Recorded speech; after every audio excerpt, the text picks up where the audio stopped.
আসসালামু আলাইকুম দর্শক, আশা করি সবাই ভালো আছেন। তো আজকে আমি আপনাদের সাথে যে বিষয়টি নিয়ে কথা বলবো সেটা হচ্ছে খড় সংগ্রহ। আসলে আমি কিভাবে খড় সংগ্রহ করি এবং কিভাবে আমি গরুকে সেটা খাওয়াচ্ছি, এটা বিষয় নিয়ে অনেকেই জানতে চেয়েছেন, অনেকবার ভিডিও দিয়েছি।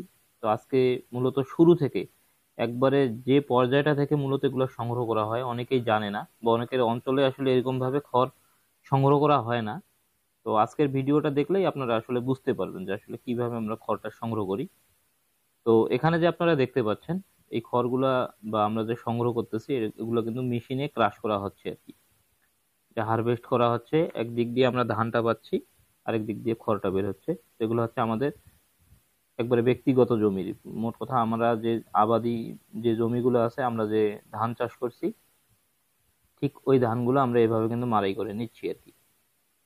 তো আপনারা অনেকেই জানতে চেয়েছিলেন যে আসলে আমি গরুকে যে কি খাওয়াচ্ছি। তো গরুকে মূলত আমি দুইটা জিনিস খাওয়াই, একটা হচ্ছে নিজে তৈরি করি যে দানাদারটা সেটা, আর একটা হচ্ছে খড়। এই খড় এবং দানাদার এই দুইটার উপর ভিত্তি করেই কিন্তু আমি আমার খামারটা চালাচ্ছি। তো যেহেতু আমরা আসলে কৃষি ভিত্তিক পরিবারেরই একজন এবং কৃষি আমরা করি আর কি, তো সেরকম ভাবে আমি আপনাদেরকে আসলে দেখাই না যে কি করি কি করি না, আমি মূলত খামারে যেটা করি সেটাই আপনাদেরকে দেখাই। তো আসলে এই যে খড় সংগ্রহ করা হচ্ছে এভাবে, তো খড়টা কিন্তু আমরা দুই ভাবে সংগ্রহ করি।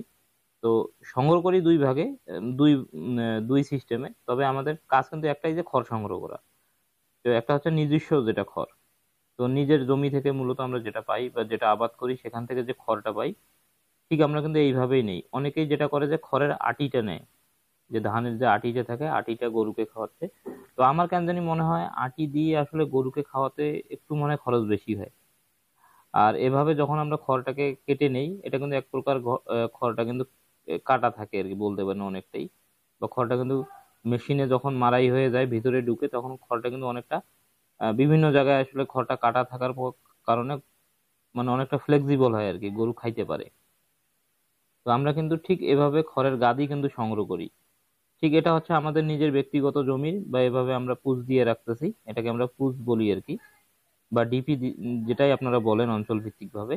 এবং দ্বিতীয়ত যেটা, সেটা হচ্ছে যখন আমাদের এগুলো শেষ হয়ে যায়, এগুলো কিন্তু আমাদের খামারে বা আমাদের খুব বেশি দিন থাকবে না। এই খাবারের খড়গুলো এগুলো কিন্তু অল্প দিনেই শেষ হয়ে যাবে। এরপরে যেটা করা হবে সেটা হচ্ছে যে আমরা কিনে নিয়ে আসবো বাইরে থেকে। তো বাইরে থেকে ঠিক ওরাও ঠিক এরকম সিস্টেমে ওরাও খড়টা বা ধানটা মারাই করে, করার পরে খড়টা রেখে দেয়। পরবর্তীতে আমরা কিন্তু ওই খড়গুলো সংগ্রহ করি। এবং আমি ভিডিওতে আপনাদেরকে যেগুলা জিনিস দেখালাম বা যেই কথাগুলো বললাম, এর বাহিরে আসলে আমি আর একটা কোনো কিছু করি না বলতে পারেন। যেটা দেখাইলাম ঠিক এগুলাই করি, বা এভাবেই আমি খড়গুলো সংগ্রহ করে আমি আমার খামারে আমার গরুকে খাওয়াই। আদারওয়াইজ আমি এখানে মেশিন দিয়ে যে খড়গুলো কাটি সেটাও কিন্তু করি না। তো এই হচ্ছে মূলত খড় সংগ্রহের বিষয়টা, আশা করি ক্লিয়ার হয়ে গেছেন আপনারা। তো আমাদের কিন্তু আসলে ধান এবং খড় দুইটাই সংগ্রহ করা শেষ। এখন মেশিন চলে যাচ্ছে, বা ধান মাড়াই করা যে মেশিনটা আছে এটা এখন চলে যাবে আরো অন্য কোথাও, অন্য কোথাও। এরা এখন প্রচুর পরিমাণে ব্যস্ত। তো যাই হোক, সবাই ভালো থাকবেন, সুস্থ থাকবেন, আল্লাহ হাফেজ।